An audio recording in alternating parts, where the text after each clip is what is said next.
সেই নরেন্দ্র মোদী ভারতবর্ষের প্রধানমন্ত্রী, সবচেয়ে জনপ্রিয়তম নেতা, আবার মেলবন্ধন ঘটতে যাচ্ছে।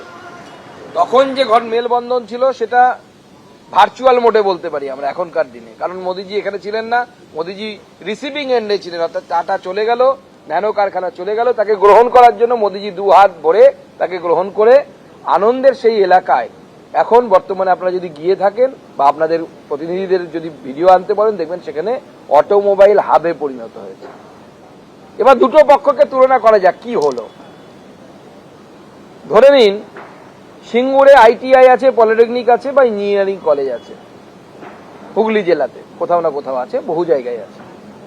সেখানকার অটোমোবাইল নিয়ে পাশ করা আমাদের আইটিআই পাশ করা ছেলেটি বা মেয়েটি, বা পলিটেকনিক থেকে আইটিআই অটোমোবাইল পাস করা হোক, বা পলিটেকনিক থেকে ডিপ্লোমা অটোমোবাইল করা হোক, বা কোনো বেসরকারি ইঞ্জিনিয়ারিং কলেজ থেকে বিটেক অটোমোবাইল করা ছেলে বা মেয়েটি এখন গুজরাটে যান বা গুজরাটে যেতে বাধ্য হয়, তাদেরকে বাধ্য করা হয়েছে। আর সেই গুজরাটে যদি আইটিআই থেকে পাশ করা একটি অটোমোবাইল ছেলে হয়, সে বাড়ির পাশে আনন্দে চাকরিটা করতে যান, সন্ধ্যেবেলা মা বাবার সাথে দেখা হয়। আর আমাদের ছেলে মেয়েরা যারা গুজরাটে যাচ্ছেন বা অন্য কোথাও যাচ্ছেন, তারা মরার সময় মা বাবার যখন মৃত্যু ঘটে, মা বাবার মুখে জল দেওয়ার পর্যন্ত সময় তাদের হয় না। এটা বাস্তবিক পরিস্থিতি। 17 বছরে মমতা বন্দ্যোপাধ্যায় এখানে এটাই করেছেন, এবং উনি অনিচ্ছুক চাষিদেরকে নাকি রেশন দিচ্ছেন, পেনশন দিচ্ছেন। কিন্তু তাদের সাথে আমি কথা বললাম, এবং তাতেও নাকি শুনলাম আবার নাকি কাটমানির ব্যাপার আছে, যেখানকার বিধায়ক নাকি কাটমানি নাই, তা থেকেও নাকি আবার এরা যে কত নিচে নামবে, মানে ভিখারিরও পরাকাষ্ঠার নিচে চলে যাচ্ছে আর কি। ভিখারিরাও এত লোকের এইরকম সমস্ত লোকের কাছ থেকে টাকা চাইবে না আজকে। তাই সিঙ্গুর সহ গোটা পশ্চিমবঙ্গের মানুষ বলছে যে আমরা টাটাকে চাই, এবং এই ময়দান থেকে নরেন্দ্র মোদী সবার আগে আমি এই প্রেস কনফারেন্সে এইটুকু বলতে পারি, মাননীয় প্রধানমন্ত্রীকে শুনতে আসুন, জানতে আসুন। আর সেদিন ঐতিহাসিক ভিড় হবে। আমাদের জেলা এবং রাজ্য নেতৃত্ব আমার দুপাশে আছে, তারা কাজ দেখছেন।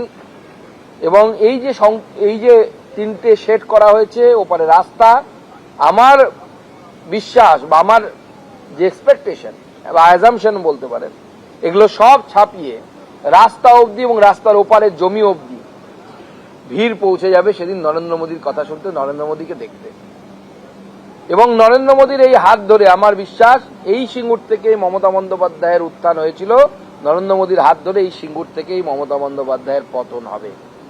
আর বিজেপির একজন দায়িত্বপ্রাপ্ত রাজ্য নেতা হিসেবে আমি বলছি, নরেন্দ্র মোদীর সরকার যখন গঠন হবে সেই সময় বিজেপির তরফ থেকে আমি চেয়ে এই দায়িত্ব নিচ্ছি, টাটার সাথে কথা বলার দায়িত্ব নিচ্ছি। টাটা আবার সিঙ্গুরে ফেরত আসবে, সে ফেরত আনার কাজ আমরা করব, ভারতীয় জনতা পার্টি করব।